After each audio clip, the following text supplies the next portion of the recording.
عبدالله ابن عمر رضی الله تعالی عنہ په لاره تېرېده، حج له روانو، شپه پرې راله، ګویا سفر حالت یو ابی ولیده چې یو نوجوان دی او حج له روان دی.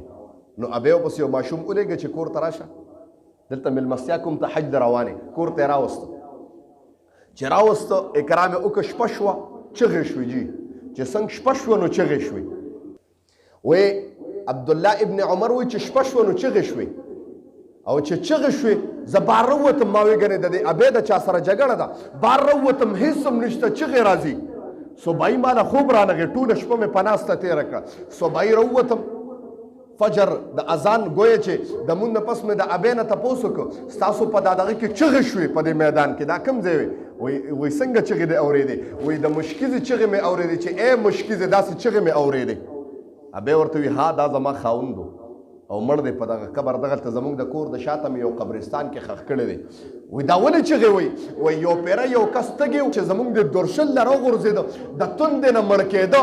وی زما خاوند ته وی اوبه راکه، اوبه. وی ده ورته ورشه د مشکیزې له ورشه. وی چې هغه کس په راښکو راښکو باندې ګویا چې د تندې په انتها وه، زنکدن و، مشکیزې له ورغې په زورونه ځان ور ورسو، چې څنګه مشکیزه په ځان راواړو له هغه تشه وخته. وی زما خاوند ورپسې په خندا شو، وی په ګپ هم نه پوهېږي. وی هغه سړی په هغه وخت کې وفات شو، مړ شو. وی چې کله مې خاوند دفن کړ، د هغې ورځې نه واله تر نن تاریخه پورې چې څوک الله والا ووینم نو کور ته یې راولم چې زما د خاوند ته دعا وکړه. هغه ظلم او خندا یو مسلمان پسې کړې وه، قسم دې در زما سر سپین شه، تر اوسه پورې د ده د قبر نه د چغو اوازونه او د عذاب اوازونه راځي. زما محترم یو انسان پسې ګویا یعقوب علیه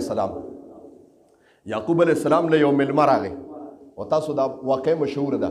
مېلمه راغی، یعقوب علیه السلام روټۍ را بار کوله، کور ته لاړه، پسې مشغول شو، مېلمه ته ایر شو، انسان ته ایر شو. انسان حضرت انسان الله ته ډېر خوږ دی. حضرت انسان الله ته ډېر خوږ دی. الله وی لقد خلقنا الانسان فی احسن تقویم. الله وی ما انسان ډېر په ښکلې سانچه کې تیار کړی دی. او بعضې خلک چې وی هلکه چې دا لنډې دی، دا تورې دی، دا په من دی، راسه د پیغمبر خبره کوم. ګوره قرآن کې الله وی یا ایها الانسان ما غرک بربک الکریم. گویا چې الله وی ته انسان یو بل پسې خندا ولې کې؟ زما رب نه ته څه شي غافله کوې؟ ته څه شي په تکبر کې اچولې چې ځان درته ښکلې ښکاره کېږي، ځان درته گویا چې دنګې ولې ښکاره کېږي، ځان درته حسن ولې ښکاره کېږي، ځان درته جمال ولې ښکاره کېږي، ځان درته بې عیبه ښکاره کېږي، ځان درته هلکه مالداره هاي پروفیشنل ښکاره کېږي، ځان درته ایجوکیټډ ښکاره کېږي، بل مسلمان درته سپک ښکاره کېږي، بل مسلمان درته بد ښکاره کېږي، بل مسلمان درته پریوتې ښکاره کېږي، بل مسلمان تا ته لنډې ښکاري، بل تا ته تورې ښکاري. په عرب کې چې څومره بدي ده، ما د بل مسلمان دپاره مقرر کړي و، ځان راته ښکلې ښکاره کېږي. الله وی لقد خلقنا الانسان فی احسن تقویم. تا ته څه پته ده چې ما انسان په ښکلې انداز و ډانچه کې جوړ کړی دی؟ ها تور شته، سپین مې پیدا کړی دی، د قد نه بچي دی. خو الله وی ای فی ای صورت ما شاء رکبک، چې په کوم دغه کې ما ته خوښ شي نو ما ستا ډانچه جوړ مې کړې. محترم دا یو انسان نه وي چې جوړ شو نو چا جوړ کړ؟ محترم اواز راکړه، چا جوړ کړ؟ الله. چا تور پیدا کړ نو چا پیدا کړ؟ الله پیدا کړ. پیدا کولو الله وی ما ته فی ای صورت ما شاء رکبک، پس شي کې چې ما ته ستا ترکیب برابر شو، ما ته جوړ کړي. ها خنداګانې تا پسې کوي د دې خندانه. دا یو امتحان دی محترمو، دا یو امتحان دی په دنیا کې چې الله تعالی ونه درکړو دی چیت پیدا کړ. دا سره امتحان دی په دنیا کې. بعضې خلک په دې باندې دغه کوي په خپل هلکه دا کوم چې ده باندې دغه دی دی چې په کوم عیب باندې عیبدار دی، نو دا خو د الله د طرف ته الله وی دی به ته فارغ کړم او تا به په دغه مرض کې مبتلا کړم، دی به ته فارغ کړم او تا به مبتلا کړم. یعقوب علیه السلام له مېلمه راغی، مېلمه بار ناست دی. ما خبره کوله چې حضرت انسان باندې الله خفه کېږي ډېر.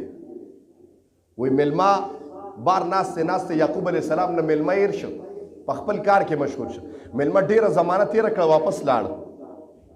و چې رایاد شو ته بار راووته مېلمنو، زما رب ورته اواز وکړه، توجه غواړم، ډېر توجه شته، اوس توجه غواړم. زما رب اواز وکړه، یعقوبه مېلمه در نه لاړ، زما بنده در نه لاړ. الله ما ته پته نه وه. الله ورته ها ته غافله شوې وی قسم دې که دې مېلمه ستا روټۍ او خوراک خوړلی نو ده به پې باندې 40 ورځې عبادت لیک کړی او هغه عبادت په ما ستا کاته کې اچولو. خو یعقوبه ته زما د بنده نه غافله شوې. توجه غواړم 40 ورځې ها ته روټۍ دې ورکړې وه نو 40 ورځې به عبادت کو ستا کاته کې به مې لیکه او زما د بنده نه غافله شوې. قسم د یعقوبه د دې بنده په غافلېدو باندې 40 کاله وجړم. وایي چې کله ته یوسف علیه السلام خپل وروڼو کوهي ته واچو حضرت یعقوب علیه السلام په خپل زوی یوسف علیه السلام پسې 40 کاله مسلسل وجړل زما محترم. الله وی دا جړه څه وه؟ دا جړه د یو انسان د غافل کېدو د وجې نه چې په زوی پسې مې 40 کاله وجړولې ته د یو انسان نه غافله شو نو یوسف پسې مې 40 کاله وجړولې. او ستاسو ته محترم او ستاسو خپله موازنه کوي په دې کې موږ څومره سپک نظرۍ کوو که نه؟ څونه په دا معاشره کې سپک نظرۍ کوم؟ لږ غوندې چې انسان غریب شه الله غریب که قسم دې موږ ته د سړي زوی نه ښکاري. موږ وایو چې دا ډېر د نه سړي زوی دا د پلار چې د سړي زوی نو دا د موږ الفاظ دا د پلار د سړي زوی نو وجه دا دی چې الله غریب پیدا کړ عیبدار شو. معاشره کې چې در سره 3 څیزونه ني بیا د قدر نشته. معاشره کې ما اکثر خبره کوم چې محبت د 3 وجو نه کېږي. محبت د یو انسان سره د 3 وجو نه کېږي. نمبر 1 لمالها مال به د سره د خلکو به د سره اسې بې سمینې په واده مال والا سړي سره زموږ ډېره مینې خیال دی اجي صاحب دی خوښه جي اجي صاحب برابر شي جي هلته پیسې دي ورسره که نور خو هسې الله دې معافي وکړي الله مال ورکړي.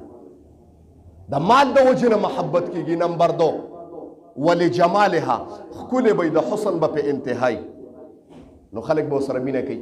او که دا 2 پکې ني ولکمالها فن به یې ورسره کمال به یې پکې نو خلک ورته استاد کوي. یاره استاد تا سره مې ډېره مینه ده هلن کې هغه سره یو فن وي د هغه فن ته غلي د 3 او چې دا 3 پکې ني په معاشره کې زمونږ ستا الفاظ دا د مونږ وایي چې د سړي زوی نه دی.